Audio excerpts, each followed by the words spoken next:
There is a place where Indian temples stand near Chinese clan houses, where Islamic call to prayer echoes across colonial-era streets, and where Malay royal traditions coexist with global trade routes that shaped empires. That place is Malaysia. But how did this relatively small Southeast Asian nation become one of the most culturally layered societies in Asia? How did geography, trade, religion, and empire turn the Malay Peninsula into a meeting point of civilizations?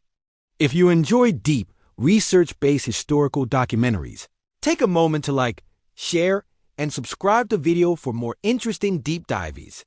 Now let's go back, not to modern Malaysia, but to the ancient maritime highways that shaped its destiny.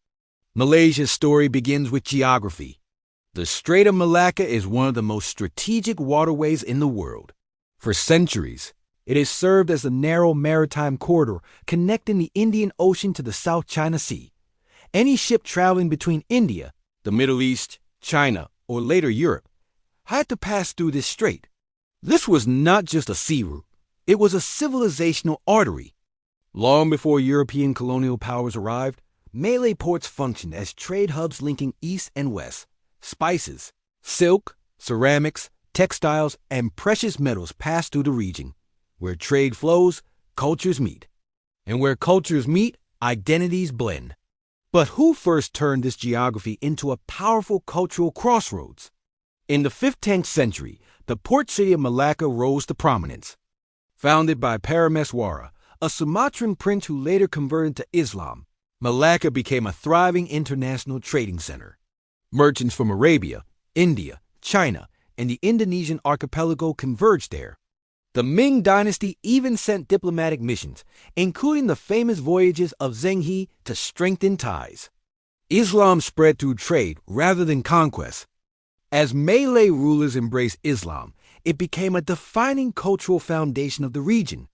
The Malacca Sultanate developed a hybrid administrative system influenced by Malay traditions, Islamic law, and international commerce. By the early 1500s, Malacca was not just a port, it was a global trading metropolis. In 1511, the Portuguese captured Malacca. This marked the beginning of European colonial involvement in the Malay Peninsula. The Portuguese were followed by the Dutch in the 17th century and later by the British in the 18th and 19th centuries. Each colonial power added another cultural and institutional layer. Under British rule, Malaysia became deeply integrated into the global economy through rubber and tin production. The British encouraged migration from China and India to supply labor for plantations and mines. This policy permanently altered the demographic and cultural landscape. By the early 20th century, the Malay Peninsula was home to Malay Muslims, Chinese merchants, Indian laborers, and European administrators. It was not a melting pot. It was a mosaic. Malaysia's identity reflects centuries of religious exchange. Islam became the dominant religion among the Malay population, shaping governance, royal institutions, and social norms. Chinese communities brought Confucian traditions, Buddhism, Taoism, and later Christianity. Indian migrants introduced Hinduism and Sikhism. Unlike many regions where cultural layering led to erasure, Malaysia's structure evolved around coexistence. Mosques, temples, churches, and shrines stand within walking distance in many cities.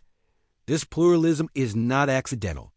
It is the result of centuries of trade-driven interaction rather than territorial conquest alone.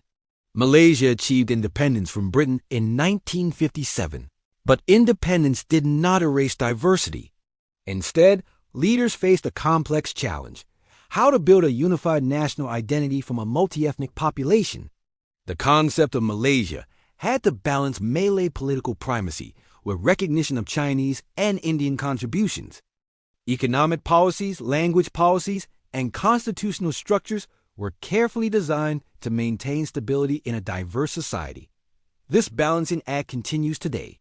Malaysia's modern identity is neither purely Malay, nor Chinese, nor Indian. It is layered, shaped by centuries of civilizational exchange. Today, Malaysia remains strategically located along one of the busiest shipping routes in the world. Kuala Lumpur is a modern capital, but its architecture reflects Islamic, colonial, and Asian influences. Malaysia participates in global trade networks, ASEAN diplomacy, Islamic finance, and East Asian economic integration. Its diversity is not a recent phenomenon. It is structural. The cultural crossroads of Asia was not created overnight. It was built over centuries. Malaysia did not become a cultural crossroads by accident. Geography placed it at the center of maritime trade. Trade brought merchants. Merchants brought religion, language, art, and law. Empires layered new institutions. Migration reshaped demographics. And independence required a new national synthesis. Malaysia's identity is the product of convergence, Indian Ocean commerce, Chinese diplomacy, Islamic expansion, European colonialism, and Southeast Asian traditions. It is a reminder that civilizations are not always defined by isolation. Sometimes they are defined by connection.